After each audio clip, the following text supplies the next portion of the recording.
Yes, students, today we are going to start next topic, aggregate demand, aggregate supply and related concepts. In 11th we have discussed about law of demand, that is individual demand. Individual demand means जब consumer एक commodity की demand करता है. That time we discussed about law of demand in relation to price. कि जब price कम होती है तो डिमांड ज़्यादा होती है, प्राइस अगर बढ़ती है तो डिमांड कम हो जाती है.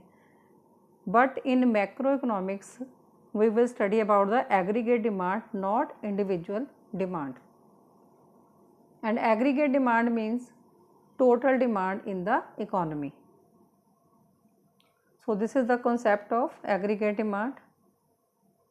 It includes demand for all goods and services in the economy.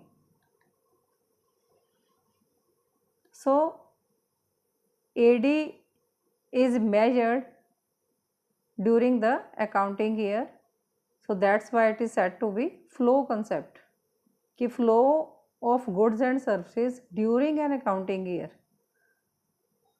जितनी भी होती हैं that is said to be flow concept. अब AD को हम 2 टाइप्स में मेजर कर सकते हैं, with reference to general price level and with reference to the level of income. जब हम प्राइस लेवल के अकॉर्डिंग स्टडी करेंगे, प्राइस लेवल के according law of demand will prevail. So I have drawn A diagram hair. Law of demand downward sloping होती है individual की भी, और अगर हम पूरी इकॉनमी की स्टडी करेंगे aggregate demand, that means total demand, that will also be downward sloping. That means when price is low, demand is high, and when price goes up, demand will be low. So this is aggregate demand curve, again downward sloping. अगर हम income level के according aggregate demand को study करते हैं तो जैसे जैसे consumer की इनकम बढ़ती है वैसे वैसे जो ज़्यादा डिमांड करेगा, तो इन दैट केस जो एग्रीगेट डिमांड है दैट विल स्लोप अपवर्ड. कि इनकम अगर वाई है तो डिमांड उसकी ओ क्यू है, अगर इनकम इंक्रीज़ होती है तो डिमांड भी इंक्रीज़ होती है. और ऑन द होल अगर हम सारी इकॉनमी की डिमांड देखते हैं aggregate demand, that will also goes upward in relation to income. So हमारे 12th के कंसेप्ट में एग्रीगेट डिमांड जो है it is in relation to the income.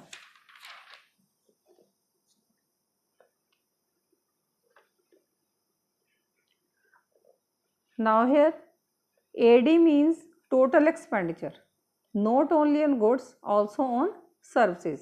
अब जो एग्रीगेट डिमांड है उसमें हमने कौन सी डिमांड लेनी है, जो सारी इकोनॉमी के लोग खरीदना चाहते हैं, क्या कंज्यूम करना चाहते हैं with different levels of income, that is said to be aggregate demand. So aggregate demand क्या है? It is sum total of expenditure that the people plan to incur. Plan to incur means कितनी उनकी wish है, कितना खर्चा वो goods and services के ऊपर करना चाहते हैं in relation to their income. तो हमारा जो एडी का कंसेप्ट है हमने in relation to income study करना है. नाउ एडी स्केड्यूल और बिहेवियर ऑफ एडी. तो एग्रीगेट डिमांड हमने मेजर करनी है according to different levels of income.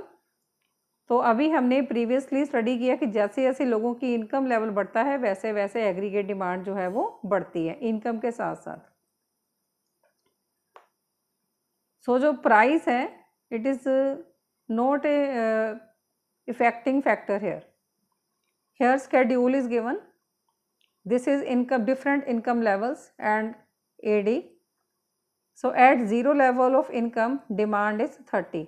कि अगर इनकम ज़ीरो है तब भी उसकी डिमांड रहेगी. क्यों डिमांड रहेगी? Because we are having 3 basic necessities of life, food, clothing and shelter. तो अगर उसके पास कोई इनकम नहीं है तो भी उसको अपने सर्वाइवल के लिए उसकी डिमांड कंज्यूमर की इकोनॉमी में रहनी है. तो इस केस में चाहे वो बोरो करके गुजारा करे, चाहे जैसे मर्जी करे, लेकिन ज़ीरो लेवल ऑफ इनकम पे भी डिमांड एग्जिस्ट करती है. सो धीरे धीरे जैसे उसकी इनकम बढ़ती है, सपोज 20, देन डिमांड उसकी 35 है. अभी भी उसका जो ये लेवल है वो मैच नहीं कर रहा। 20 वो कमा रहा है लेकिन उसका खर्चा कितना है 35। नेक्स्ट 40 है, अब उसकी जो इनकम है अब वो पूरा खर्चा उठाने के लिए कैपेबल है। देन इनकम उसकी बड़ी 60, नाउ उसका जो एक्सपेंडिचर है वो कितना है 45। अब 60 माइनस 45 का जो बैलेंस है 15, तो 15 वो क्या करेगा यहाँ पर सेव कर लेगा। देन अगेन 80, इनकम बढ़ी, खर्चा भी बढ़ा उसका साथ में, एग्रीगेट डिमांड 50। अब जितना जितना डिफरेंस है वो क्या करता जाएगा सेव करता जाएगा एंड सो ऑन। नाउ 100 है, देन 55, 120 है तो 60। अब उसका जो एग्रीगेट डिमांड है या प्लान्ड एक्सपेंडिचर है as compare to income level वो कम होता जा रहा है क्योंकि उसकी नेसेसिटीज़ पूरी होनी शुरू हो गई। अब इसको डायग्रामेटिकली भी हम प्रेजेंट कर सकते हैं।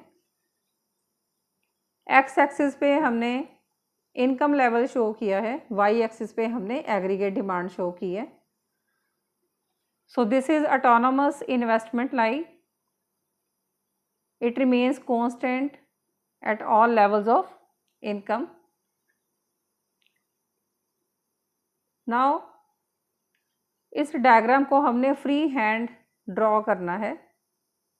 अब क्योंकि इनकम के साथ साथ जो उसकी कंजप्शन है वो बढ़ रही है, लेकिन ये ध्यान रखना है कि एट जब उसकी इनकम ज़ीरो है, इनकम को हम वाई से डिनोट करते हैं।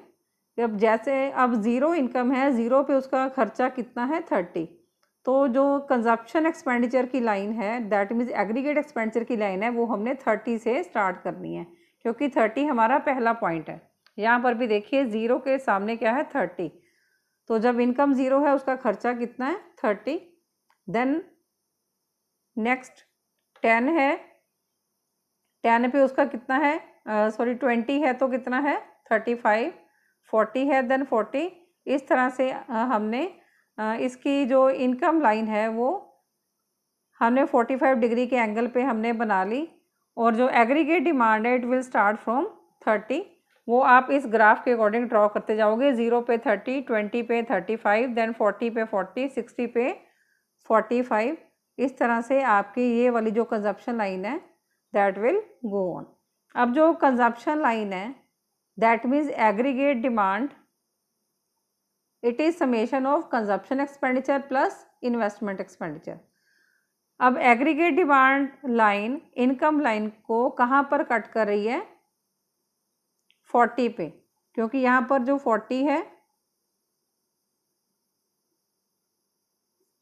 This is equilibrium point means कि जब उसकी इनकम उसके खर्चे के बराबर है, when Y equal to A D, तो हेयर इक्विलिब्रियम पॉइंट। अब इक्विलिब्रियम पॉइंट के आगे अब जो y है वो ए डी लाइन के ऊपर है, दैट मीन्स जो इनकम है वो ज़्यादा है उसके खर्चे से, that means A D is lower than income level. अब उसका खर्चा कम हो गया, इनकम ज़्यादा हो गई तो वो सेविंग करनी शुरू कर देता है। लेकिन इक्विलिब्रियम पॉइंट से नीचे उसकी पोजीशन क्या थी, उसका खर्चा, ये खर्चे वाली लाइन है, उसका एग्रीगेट जो एग्रीगेट डिमांड है वो ज़्यादा है किससे इनकम से, तो A D is greater than Y. यहाँ पर उसकी इनकम कम है लेकिन उसका खर्चा ज़्यादा है, तो इनकम कम होने की वजह से वो क्या करेगा बोरिंग्स करके अपना गुजारा करेगा। So that was all about A D in relation to income.